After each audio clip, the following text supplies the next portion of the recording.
buenas, estimados y estimadas, sean bienvenidos a otro episodio más de Repasamos. Mi nombre es Santiago y hoy continuamos con Procesal 2, donde lo dejamos con embargo, segunda parte. Así que, sin más vueltas y más dilación, continuemos. En el capítulo anterior definimos, identificamos y vimos los efectos del embargo. Hoy nos corresponde comenzar por los tipos de embargo. Vamos a hablar puntualmente de la existencia, o vamos a hablar de los dos tipos que existen de embargo. El primer tipo de embargo a tratar es el embargo genérico. En este caso, básicamente no se embarga un bien concreto, por algo genérico, sino que se tiende una especie de red, entre comillas, registral a la espera de que aparezcan bienes concretos comprendidos en el embargo. El embargo genérico es aquel que normalmente el acreedor solicita cuando desconoce los bienes que son propiedad del deudor. Es decir, no sé qué tenés, pero por las dudas te tiendo la red, a ver qué pesco. El artículo 380.2 establece un orden según el cual el embargo debe trabarse de la siguiente manera. Entonces, en principio, el embargo es lo que ya hablamos en el capítulo anterior como tal. Ahora, hay que identificar los dos tipos de embargo. El primero, al que estamos haciendo alusión, es el genérico y el segundo es el específico. Bien, entendiendo estos dos conceptos que vamos a ir desglosando, o al menos teniéndolo presentes, es que vamos a proceder a cómo debe trabarse o cuál es la manera, según el 380.2, que se debe embargar. ¿Qué es lo primero que se debe hacer? Bueno, primero, se debe trabar un embargo sobre los bienes de la siguiente manera. Primero los muebles, luego los inmuebles, luego sobre los créditos y a falta e insuficiencia de bienes se puede trabar el embargo genérico. Por ende, entonces, el embargo genérico es el último de los embargos que el acreedor puede o debe recurrir, al que el acreedor puede o debe recurrir al solicitar la cautela o la medida de ejecución. Sin embargo, esto ya va a son de práctica, el embargo genérico es el que se suele ver más en el día a día, me atrevería a decir. Porque sí, porque se utiliza esta medida como garantizando lo que ya hemos visto, ¿no? En el capítulo anterior, este derecho de persecución de lo que exista, pero con el matiz de la registrabilidad de lo que se puede embargar. ¿A qué voy con esto? Bueno, esta medida se utiliza cuando el acreedor desconoce los bienes del deudor, como ya dijimos, o cuando los bienes que conoce son insuficientes para cubrir la cuantía del crédito que éste tiene contra su deudor. El embargo genérico no abarca a todo el parámetro patrimonial del deudor, sino que únicamente a los bienes que son inscribibles o registrables son los que se va a poder atacar.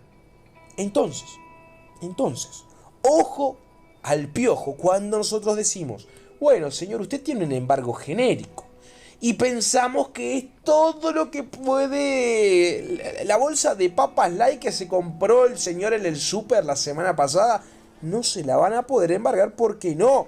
Porque el embargo genérico no abarca todo el patrimonio del deudor, sino únicamente los bienes que son inscribibles o registrables. Los bienes que sean presentes y los bienes futuros, pero siempre que sean registrables. Atención con eso. No cualquier bien propiedad del deudor va a ser alcanzado por el embargo genérico. Eso es muy importante, ¿eh? Atención con eso. Entonces, por ejemplo, si yo tengo una bicicleta, por más que sea la bicicleta en la que pedaleó el campeón de ciclismo del 2023 o 1970, no importa, por más valiosa que sea, no va a quedar comprendida dentro del embargo genérico. ¿Por qué? Porque no es registrable. En cambio, si tengo un auto, o tengo un inmueble, o otra cosa, otro bien que sea registrable o inscribible, sí va a haberse alcanzado. Estos casos son fáciles de determinar porque los actos de gravamen que se realizan respecto a los bienes inmuebles y de automotores se inscriben en un registro público. Es decir, los autos y los inmuebles cuando se compra, que esto, se inscriben en el registro. La información puede ser obtenida por cualquier persona. Es un poco más difícil de determinar qué alcance tiene la palabra registrables. Bien, es decir, es un poco difícil captar al fin y al cabo qué es lo que se puede entender por registrable. Bien, por ejemplo, la LOT introdujo algo con respecto a este punto y la doctrina tiene una posición respecto a cuál es el alcance que debe tener el término que veníamos hablando, registrables, o el término registros. En general, se entiende que alude a aquellos registros que pueden ser públicos o privados. Es decir, un registro que sea público o privado al que pueda tener acceso yo, cualquier persona.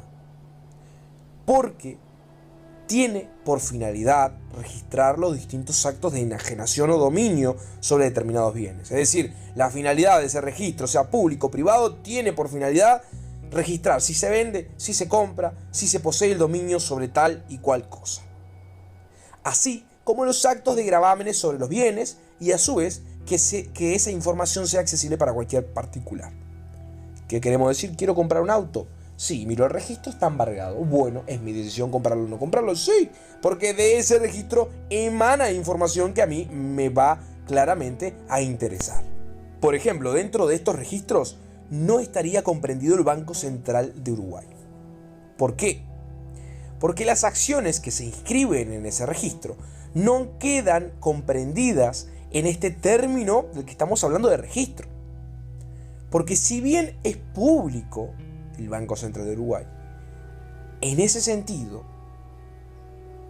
aunque sea del Estado, público, las personas no pueden solicitar la información que se registra y tampoco se inscriben los actos de gravámenes. Es decir, yo, aunque diga, es un ente público, el Banco Central de Uruguay, no significa que yo pueda ir a solicitar información X de la persona X. Porque estos registros públicos o privados, por tener la finalidad de actos de disposición sobre bienes y de gravámenes, no son conocidos o no es posible que yo los conozca. ¿Por qué? Porque existe el secreto bancario. Ahí ya es otro partido. Pero importante que se queden con esto. Importante que se queden que el embargo genérico es la red que se tiende sobre los bienes registrables. Y por otro lado, o por el otro lado de la cancha, nos encontramos con el embargo específico. Este tipo de embargo recae sobre bienes individualizados, por ejemplo, sobre un bien inmueble concreto de la propiedad del deudor, que sea identificado por el acreedor. Entonces, esto es un punto importante. Debe ser identificado por el acreedor. Es el que tiene el interés. Él lo tiene que identificar. Y es individualizado en base a esa identificación. Él, habiendo identificado que tiene un auto rojo, marca Volkswagen, lo está individualizando. Y lo está identificando. No es necesario que el acreedor, cuando solicite el embargo, justifique que es propiedad del deudor, sino que eso es una responsabilidad que asume el acreedor a la hora de embargar un bien que él denuncia como propiedad del deudor. Si luego resulta que es de un tercero, que era justo el auto de su hermano que lo tenía estacionado en su casa, se debe atener a las consecuencias. Los bienes no embargables se establecen en el artículo 381 enunciativamente. El embargo específico puede recaer sobre bienes inmuebles, bienes muebles, pero estos bienes muebles no deben ser inembargables por disposición de la ley, lógicamente. Pueden ser también objeto del embargo específico los créditos. Este embargo se da cuando el deudor tiene un crédito a favor, de terceros. Entonces el actor lo que hace es impedir que ese tercero le pague al deudor, comunicándole al embargado, comunicándole el embargo del crédito y que eventualmente el crédito sea abonado directamente al actor. Después puede también haber o existir embargos específicos sobre cuentas bancarias no identificadas también, solo en el caso de la ejecución de títulos de vía o por vía de apremio. El embargo específico sobre cuentas es un tipo de embargo que existió desde siempre y consiste en que el actor se presenta ante el juez y solicita el embargo de una cuenta, de la cual es titular el deudor. Pero tiene que identificar el banco, la sucursal, el número de cuenta y la cuenta de la cual estamos solicitando el embargo. Es decir, es complicadísimo. Estos datos en la mayor parte de los casos son muy difíciles de obtener por el tema del secreto bancario, cosa que ya hablamos. Igual recuerden también que cuando referimos a asuntos de el no pago de una pensión alimenticia, bueno, ante esas situaciones el secreto bancario se levanta. Esto es un paréntesis y un dato de interés que seguramente te quede grabado o lo ignores, pero es para vos. A partir de la LOT se reprodujeron mucho más las soluciones en materia de ejecución para favorecer precisamente al desarrollo más ágil y eficaz del proceso de ejecución y la efectiva satisfacción del crédito del acreedor. Y una de las soluciones que se ha establecido es la posibilidad de solicitar al juez el embargo de cuentas no identificadas. Básicamente entonces, él no sabe si el deudor es titular de esa cuenta. Si lo es, no sabe qué banco ni el número de cuenta. En el embargo de cuentas indeterminadas consiste en que se tire una red y quedan incluidas las cuentas de las cuales sea titular el deudor. Básicamente esos son los dos tipos de embargo, el embargo genérico y el embargo específico. Ahora vamos a pasar al procedimiento. Procedimiento que desde ya te digo se divide en 3 etapas. Bueno, mi gente, ¿cómo procede el embargo? ¿Quién lo decreta? Bueno, la creación del embargo es un acto del tribunal por el cual se constituye el embargo. Es decir, el embargo se crea por un acto del tribunal. Se realiza a través de una resolución, es decir, se decreta el embargo. Entonces, en todos los casos, el embargo lo decreta el juez previa solicitud de parte. No hay en materia distinta a la materia penal ninguna medida cautelar o de ejecución que sea de oficio. Es decir, en todos los casos deben existir o debe ser pedido por la parte actora previamente. Básicamente entonces, no hay ninguna materia, a no ser la penal, donde la medida cautelar o de ejecución sea de oficio. El juez no va a decir, bueno, ¿sabes qué? Sí, yo creo que le podemos embargar, porque si te no, tiene que salir de parte. ¿Quién traba el embargo? Siguiente pregunta. La traba es básicamente, en principio, ¿qué es la traba? Bueno, la traba es el acto del tribunal, a través del juez o del alguacil. Entonces, es el acto del tribunal por el cual se completa la individualización del objeto a embargar, es decir, se traba el embargo. Solo debería ser imprescindible en el caso de bienes que no puedan ser completamente individualizados por el derecho, pero la ley o la menciona como un momento, la ley menciona la traba, como un momento que se da en cualquier embargo. ¿Cómo se hace efectivo el embargo? Bueno, la efectivización del embargo es el acto del tribunal o del registro por el cual se publicita el embargo y despliega efectos previstos en los ordinales 6 y 7 del artículo 380. El 380.6, ¿qué nos dice este ordinal? Bueno, nos habla de la eficacia. Y el 380.7 nos habla de la prelación. Bueno, vamos a leer el primero, 380.6, eficacia. Todo acto de disposición o de gravamen sobre el bien embargado posterior a la efectividad del embargo, es decir, posterior a que pase el embargo, es ineficaz con respecto a el embargante y no produce alteración alguna en el orden del proceso ni en sus resultados. Ojo con eso. La ejecución continuará como si el acto de disposición no existiera y a pedido de parte interesada, el tribunal ordenará la cancelación de dicho acto en el registro respectivo, con citación de su titular.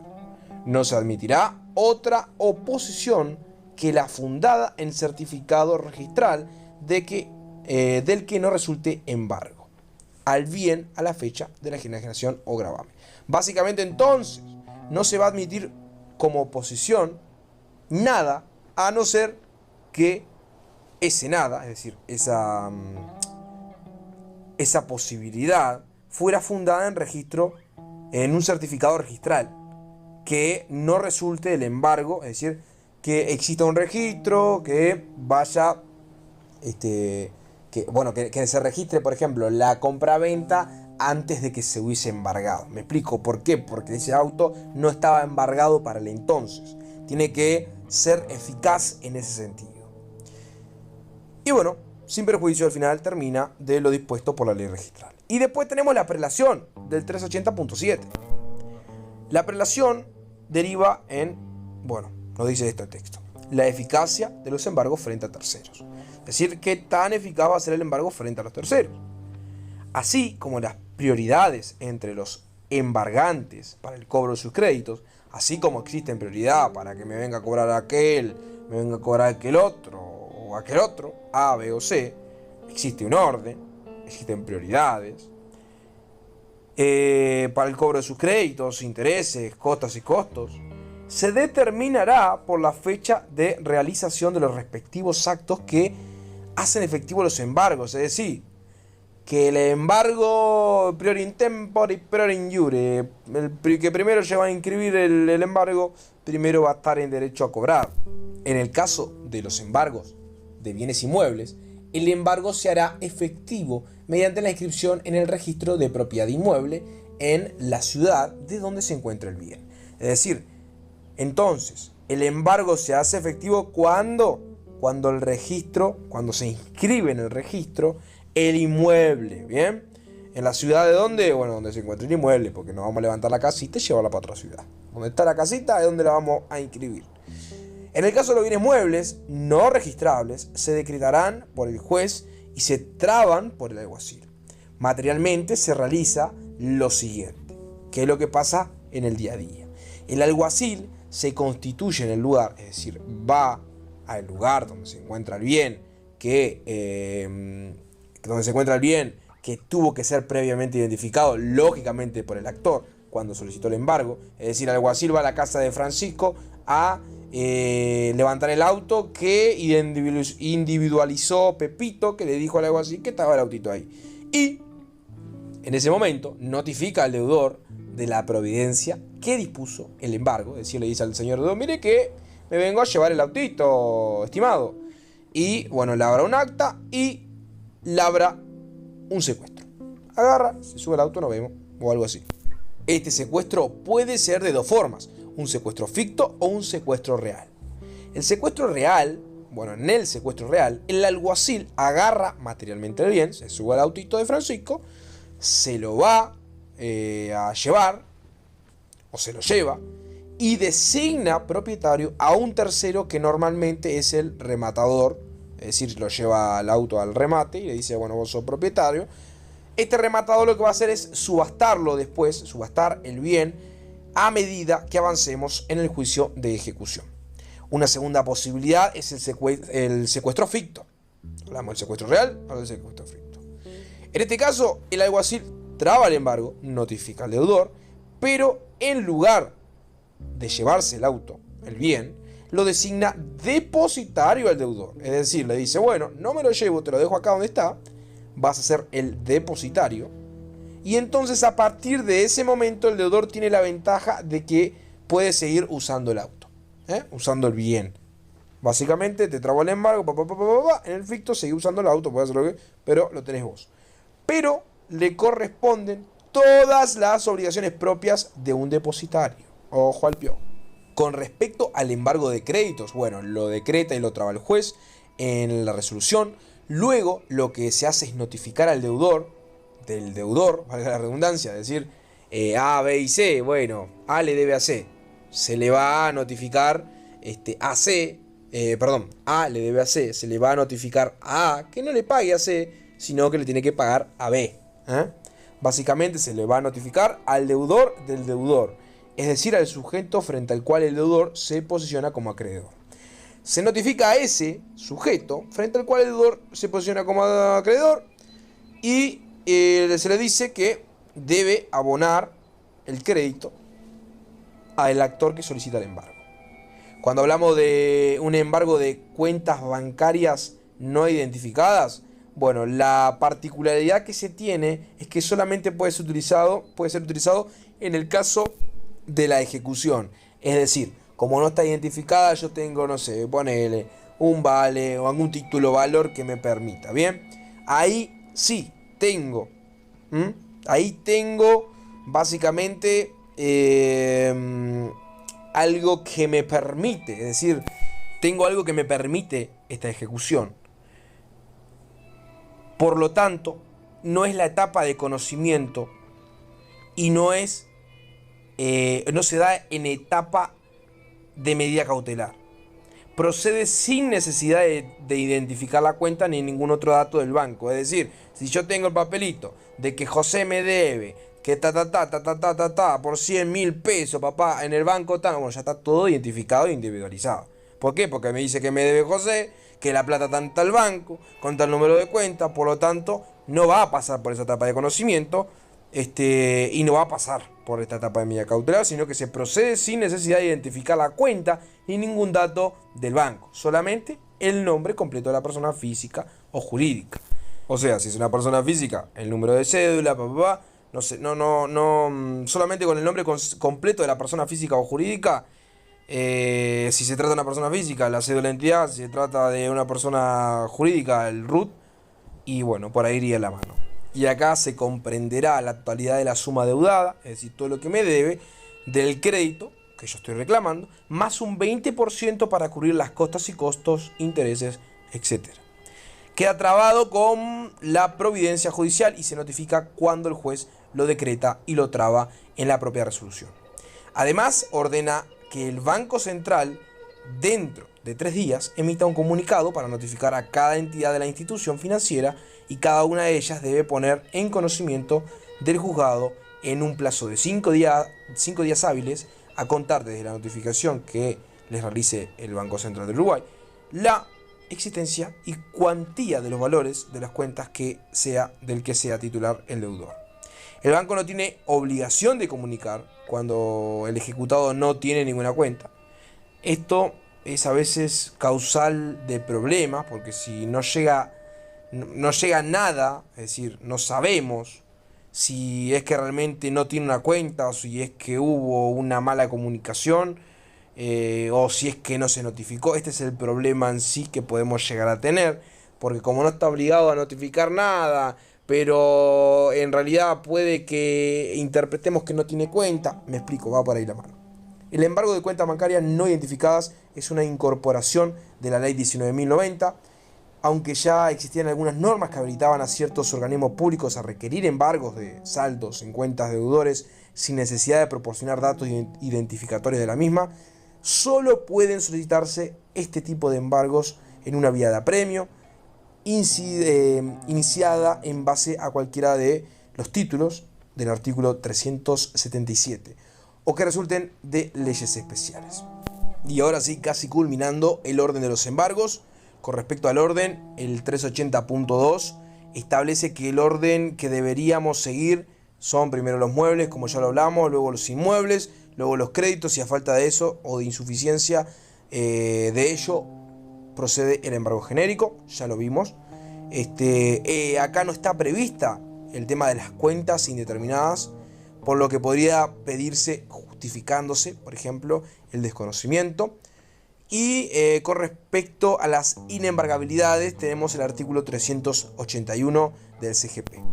Y bueno, mi gente, por acá el temita embargo, hablamos de los tipos, hablamos del orden de los embargos, hablamos del procedimiento y las etapas y las posibilidades.